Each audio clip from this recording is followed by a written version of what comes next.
Hello मित्रांनो, तुमच्या Marathi Dick चॅनलवर स्वागत आहे। मी तुम्हाला मराठी डिक चॅनलवर रोज नवीन इंग्रजी शब्द शिकवणार। तर चला समय नसण्या करता आजच्या व्हिडिओमध्ये शिकूया इंग्रजी शब्द। सकम।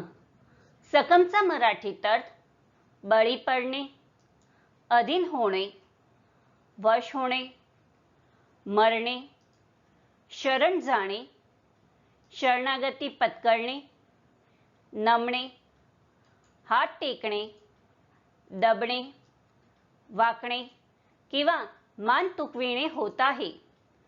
सकमला आपण वाक्यात प्रयोग करून बघूया। पहिला वाक्य आहे, senior citizens are more likely to succumb to infection. दुसरा वाक्य आहे, she doesn't easily succumb to टेम्पटेशन्स।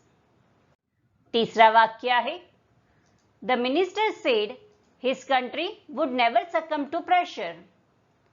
चौथा वाक्य आहे, we may succumb to flattery because it makes us feel good.